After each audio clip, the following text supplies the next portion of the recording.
Hey there, this is a video that's been kind of long time coming for me. I've been always wanted to make one about the flat earth since I discovered its existence since back in January.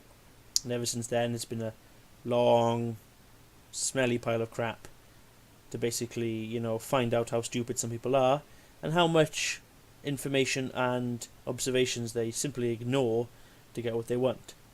Some of the biggest kind of liars on this flat earth subject is Jeranism, or Jism as he loves to be called, and a guy like Russianvids, but there's many others. Russianvids, his main goal in life is just to basically say that the whole world is run by Freemasons.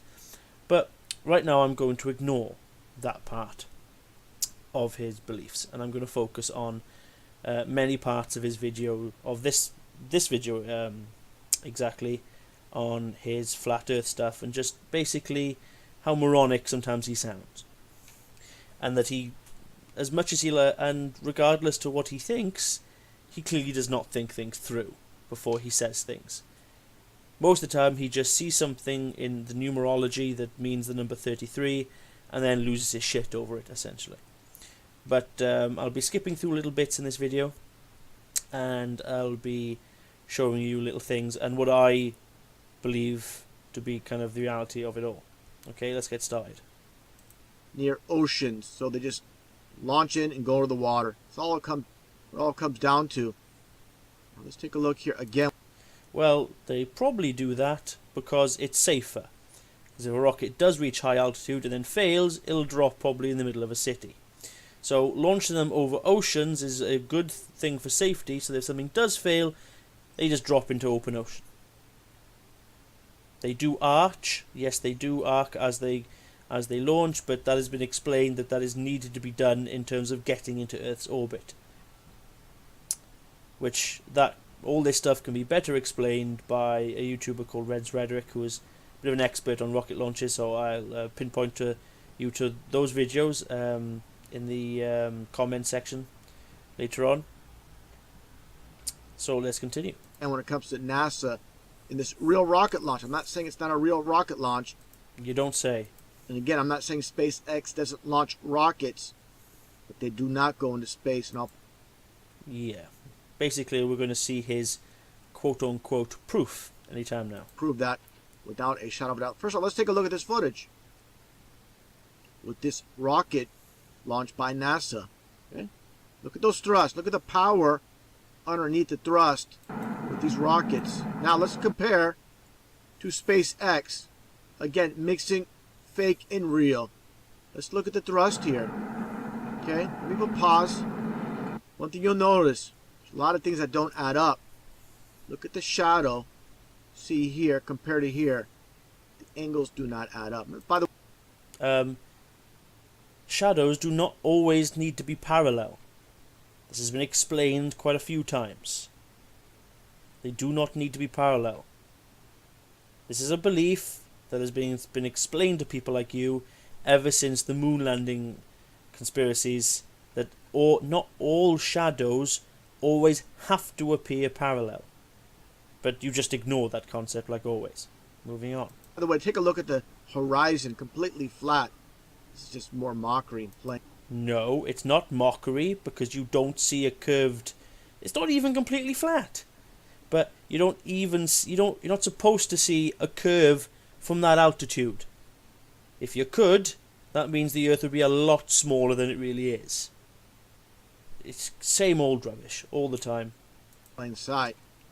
One thing I want to point out: why do you see a flame shadow? This does not make sense. It's not possible.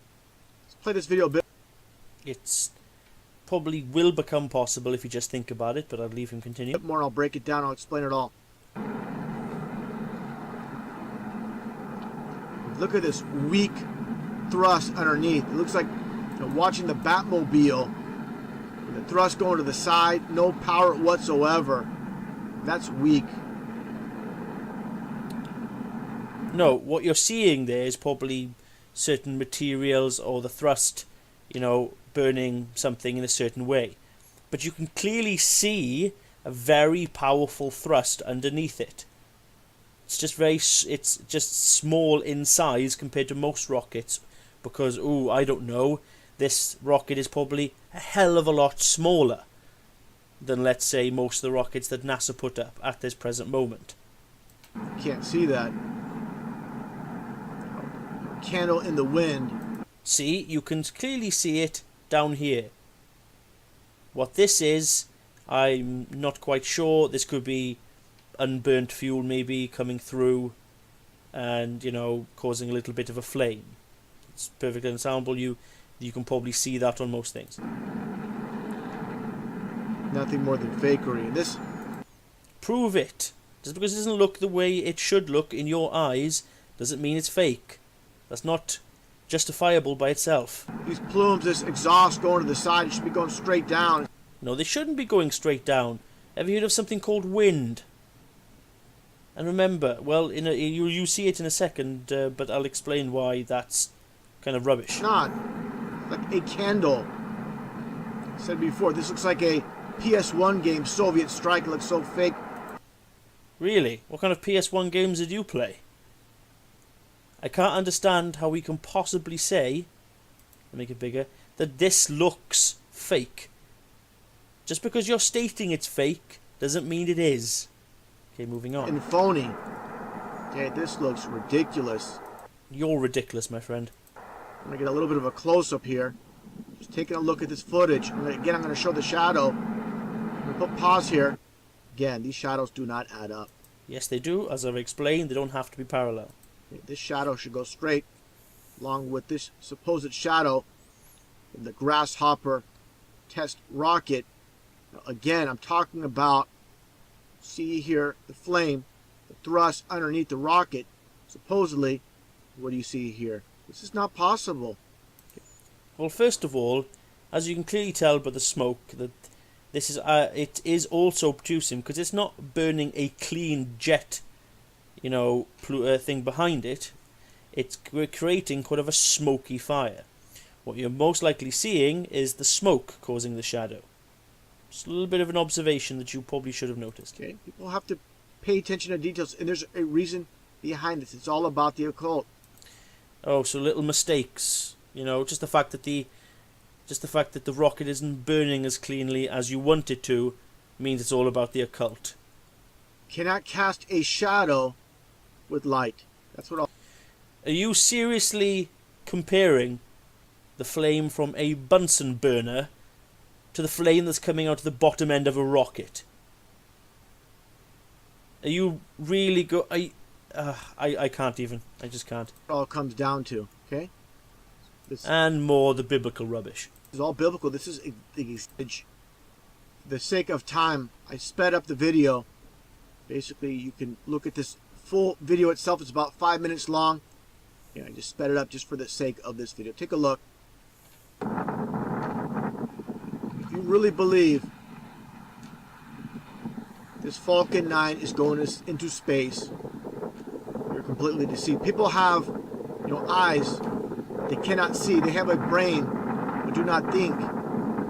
Just take a look at this Falcon 9 as it does its arch. Okay? Coming straight down. Don't tell me it's going around the supposed ball Earth and wrapping around the supposed ball Earth as it goes into space. It's coming straight down. It's going to be blind.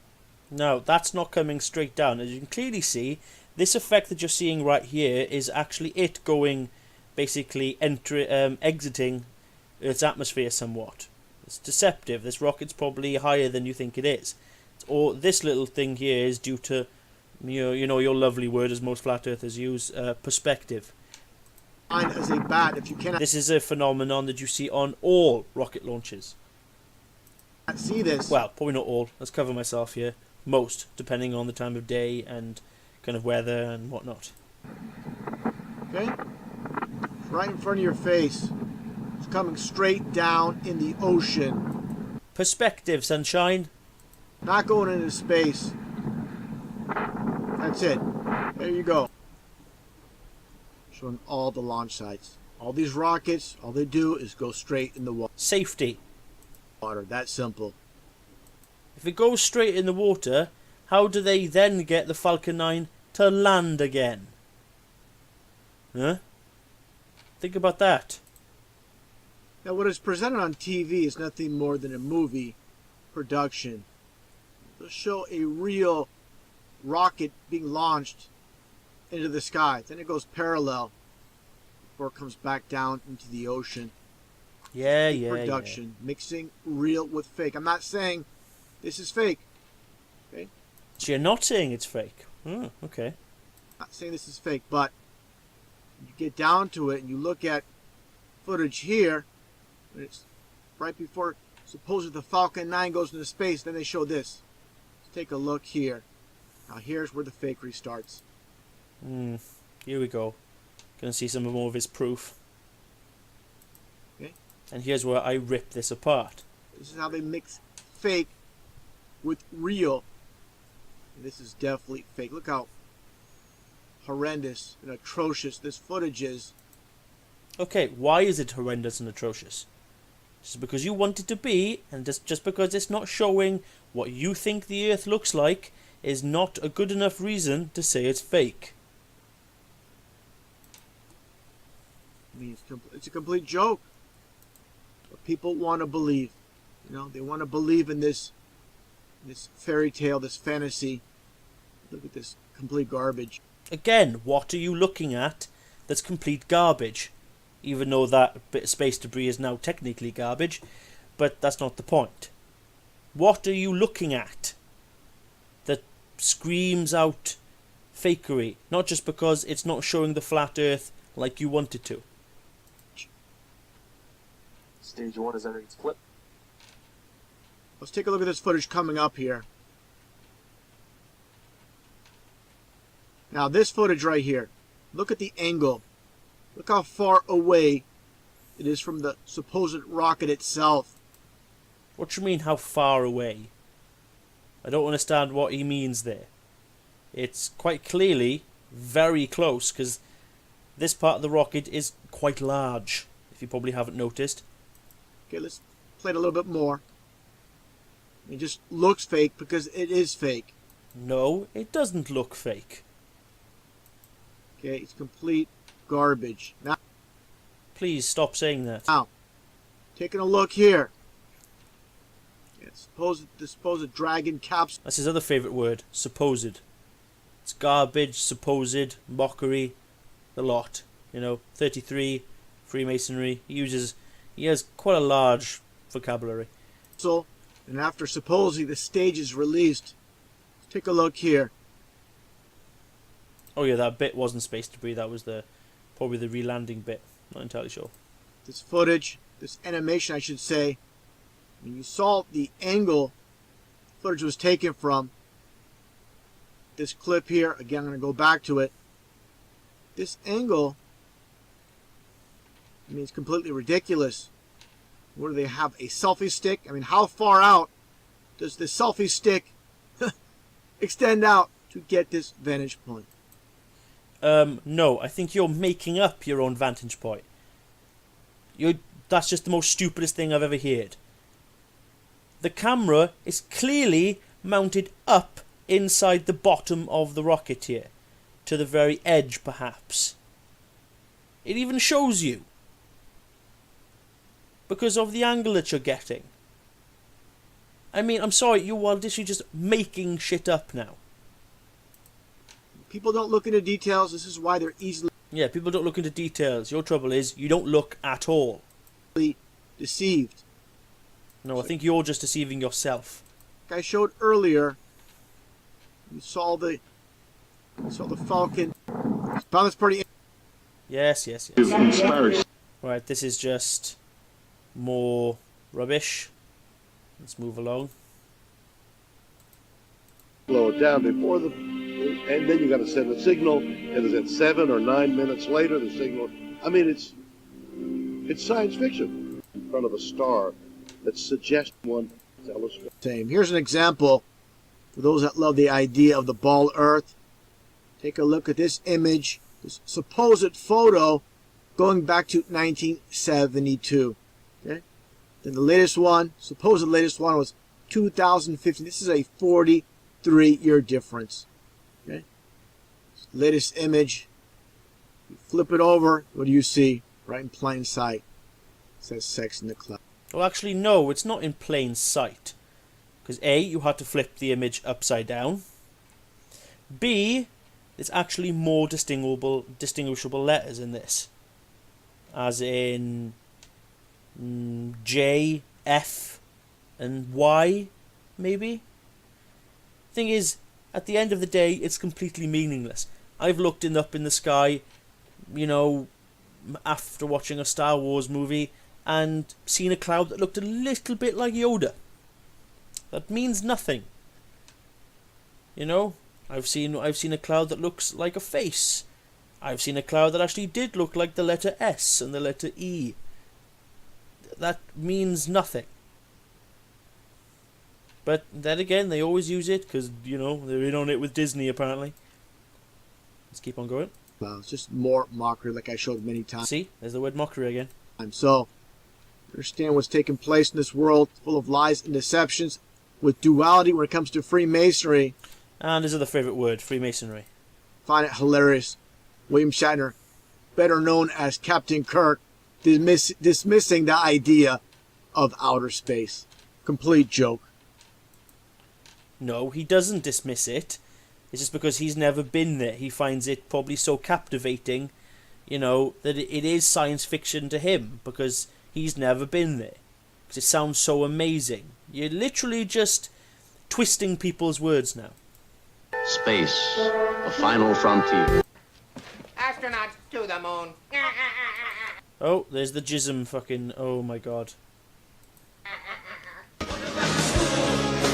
Some sort, and they would have to abort the whole program.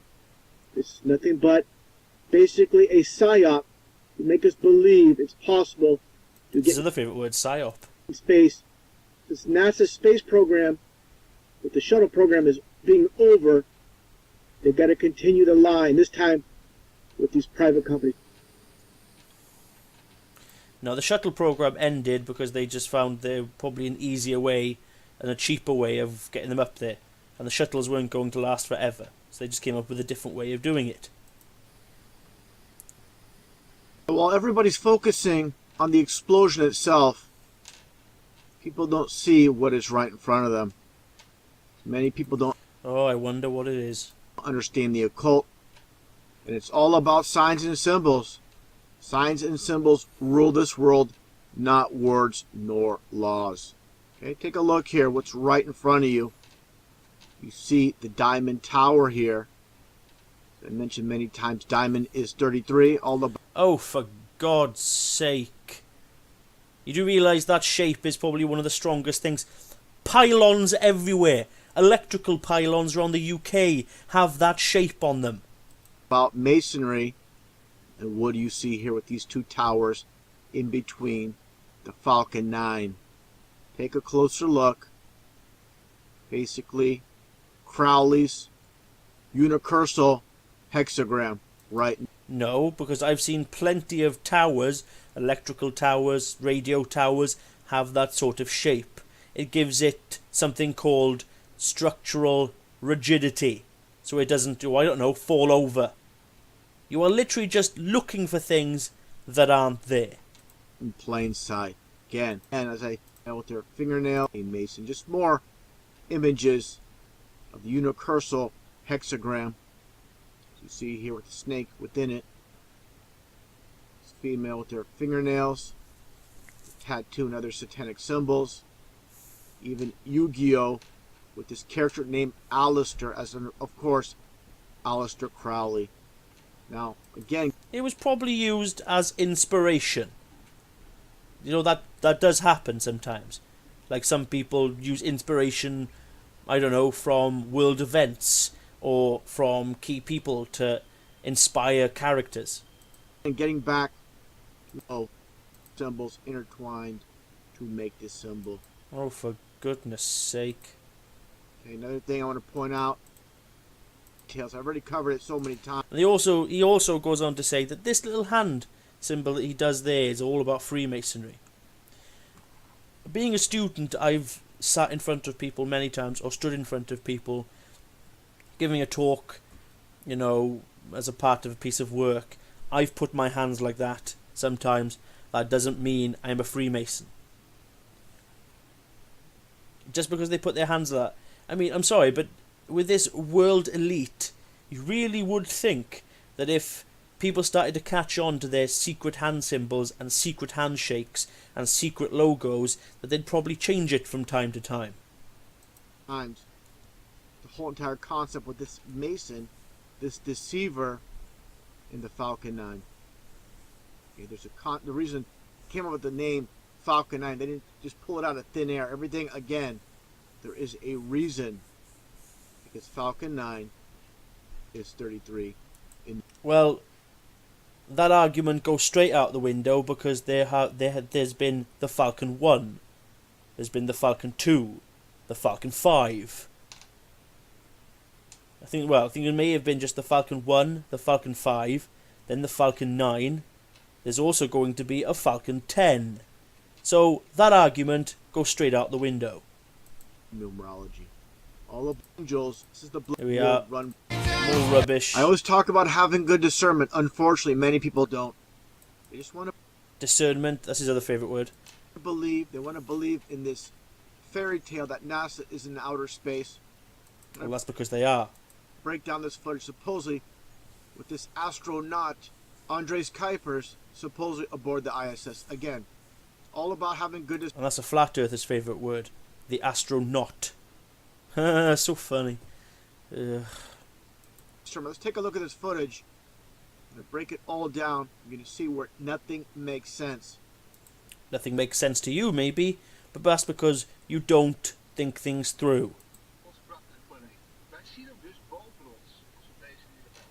Turn off the volume here. Just first off, take a look. No stars as usual. Where are all the thousands upon thousands of satellites? You don't see any. Okay, he mentions this again later on. Stars. Using a camera. Exposure. Okay? As you can clearly tell, the Earth is quite bright, which is why you wouldn't see any stars. But the thing is, seeing that you think that this probably image is CGI, why wouldn't they just CGI them in? And this whole thing with the satellite is that the ISS, in relative to many satellites, is in a much lower Earth orbit. Most satellites are hundreds of miles higher. They've explained this so many times, but yet you just choose to ignore it, as usual. Earth is not moving. Clouds are not moving. Well, the Earth doesn't need to move, and it clearly is, moving a little bit. It's moving, it does, because the Earth's so large, it doesn't move as quick as you think it does. But for some reason, people believe this is real. It's because, take a look here. What do you see here? I'm pausing here for a second. What do you see here? You see water on the window. Let's take a listen to this clip with astronaut Tim Peake. First off, take a look at the female reporter. I mean, she has a big smile her entire time while talking to this man. So smiling is part of the conspiracy now, is it? Right, I don't get it. And also, that probably could have been a drop of condensation, drop of sweat, had a bit of a drink, and a little bit of an odd little water droplet. They can't stop all water from dropping out, Of course, she knows this is nothing but a hoax. They are not. Oh, stop it. In space. They've never been in space. NASA's never been in space, period. When she knows this, again, just playing the masses for fools. But again, their illusions destroyed. What the heck is water doing out in outer space anyways? Well, have you ever probably come to the idea that it's probably not on the outside of the window, it's probably on the inside of the window? These vehicles, supposedly flying at approximately 17,000 miles an hour, just so happens to hit the ISS and make a water droplet. Give me a break. Now, that's his other favourite word, give me a break. Talking about fakery, let's take a look at this footage here. Going back in time with the supposed Gemini mission from 1965 with Ed White.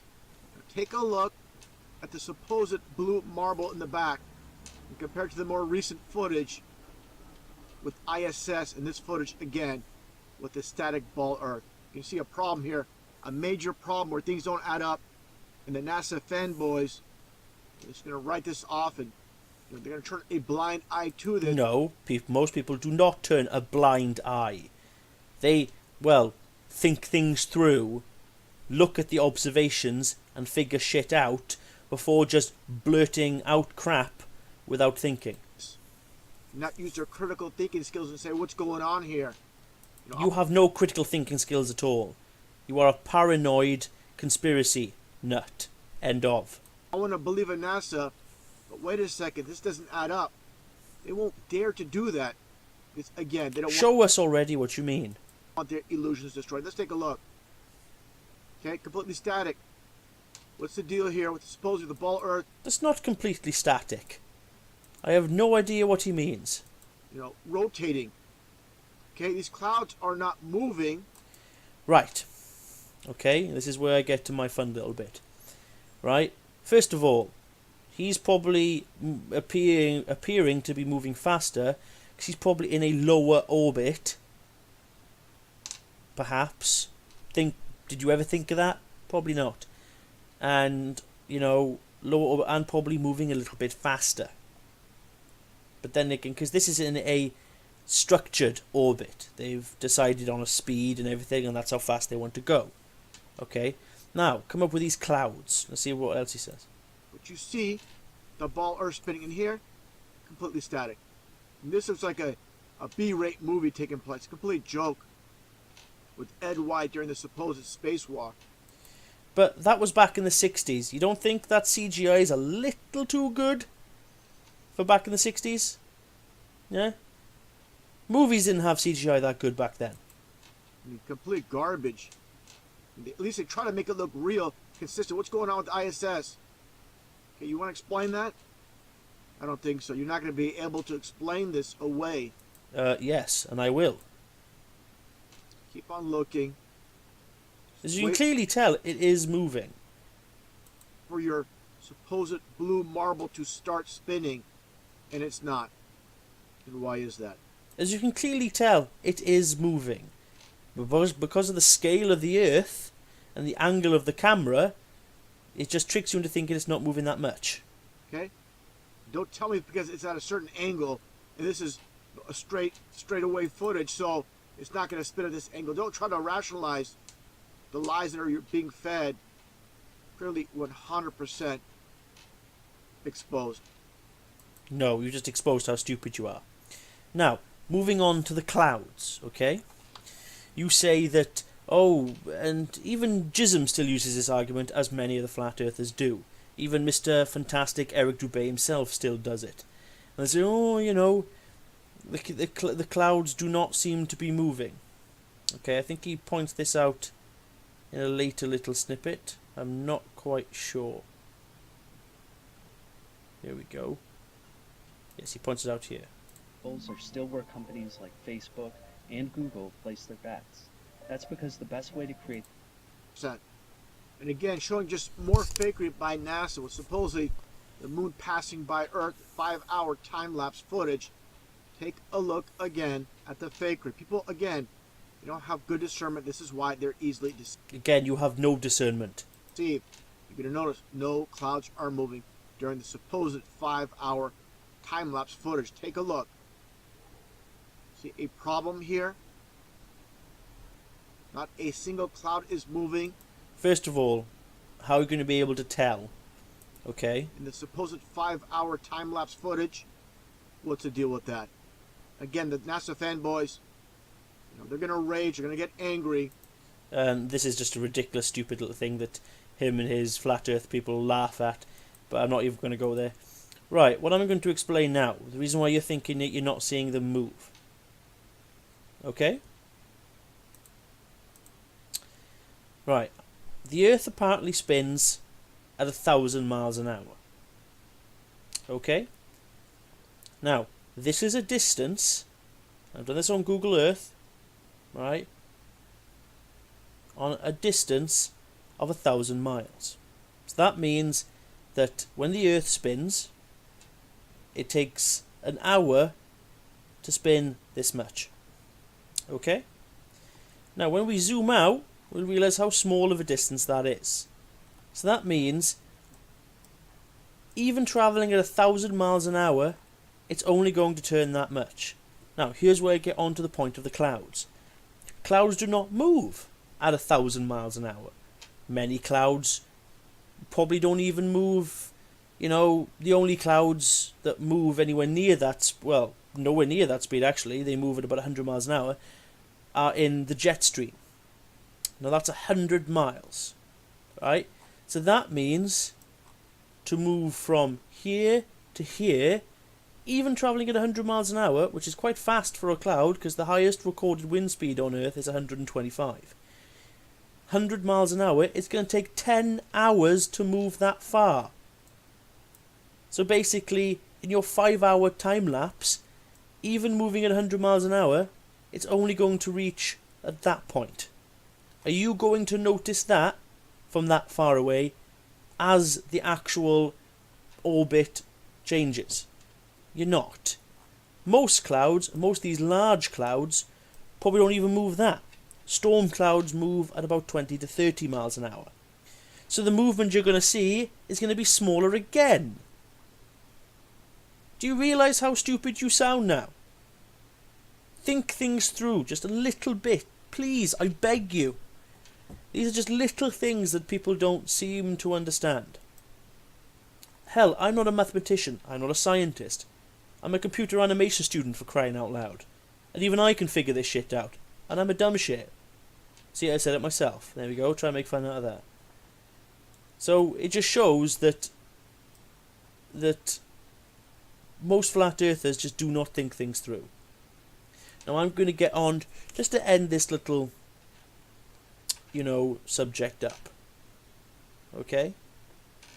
I'm going to end it up on some little star trails. Let's just go on to something called, what was it? Online Planetarium.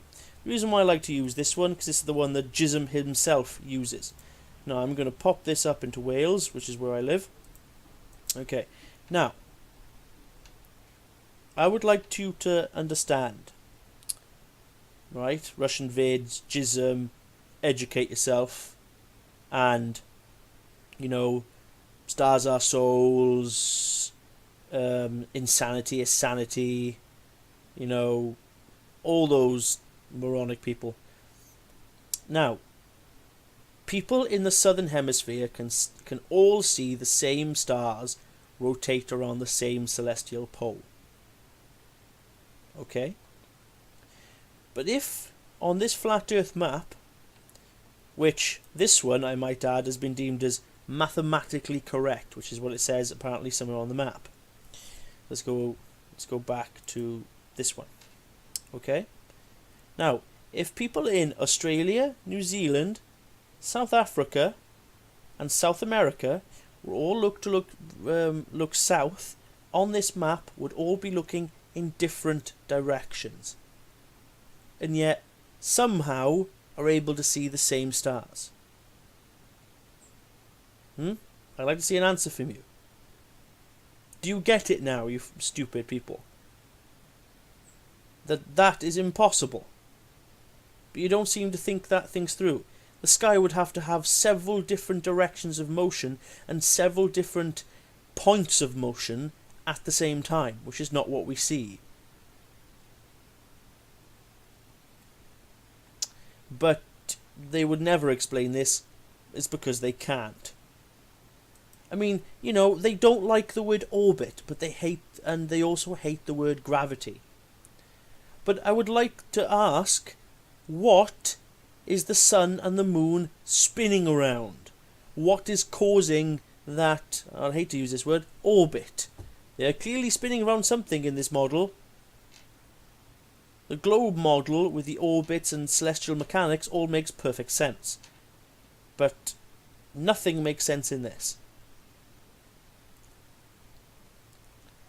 And Jism always uses this and all this kind of stuff. Look, there's the celestial north spinning this way. Now, if the Earth was truly a dome, I'm going to put this you know, let's just pretend for a second that I'm in the South Pole, which they don't believe in. If it was truly a dome spinning in one direction, if I went to the South Pole, or hell, even in, let's say, our bottom end of Argentina, I would see the sky do this. But we don't see it do this. Ever. And if the celestial north is so high up, you'd be able to, if the Earth was flat, you'd be able to see the celestial north from anywhere on Earth. And you even show it on your models. Let's have a look. Like, see if I can find the dome. Right, this is the dome that they say it is. See how high, you know, this is just a model, obviously. Probably, you know, they'll try and fit maths into it. But you'll be able to see that, the North Pole, anywhere. That's the problem. And talking about the sun and the moon. Like, Russianvids, as long with many other people, and as well as Jism, many flat earthers believe that the moon is also flat, or that the moon emits its own light. So, the moon and the sun happen to be in the perfect places just to fool you into thinking that it reflects the sun's light. And the fact that the moon is covered in craters and markings just to fool you into thinking that it's a globe. Okay? It is obviously a ball. Now, if the moon is a ball, why is it so far-fetched that the Earth is? This is the kind of idea that I don't understand with you people. And I'm probably never going to understand, because people like you never explain it properly. But yeah, that's Russianvids for you, and as you can clearly tell, this is not all Russianvids obviously, but you know, a cult of many things. Apparently Meatloaf is a Freemason, you know, or whatever. Name finally revealed, and Kim Kardashian parachute. Geez, he comments on really interesting stuff, doesn't he? To this guy, everything's like, you know, a false flag, but that's not my kind of interest. Because stuff like that has probably been a part of human society since the dawn of civilization. It's nothing new. But the Earth being flat? No. If you just slow down and think things through, you understand. Like Jism and his use of, you know, the curvature calculator. He's been shown many times that he's been using it wrong, but he doesn't seem to listen. To end this video now, we're going to probably, I'll point you out to a couple of YouTubers that are my favourites. That is Red is Rhetoric. He's quite rambunctious as a person, you know, uses a lot of fruity language, but that's what makes it fun. And also to Cool Hard Logic, who has a fantastic series on there, World of Batshit, and also Testing Geocentrism, and they're both worth a great watch. There are a couple of other YouTubers, and they'll be all down in the description below. Okay, have a nice day. The Earth is not flat. Get over it, people, and have a nice night. Goodbye.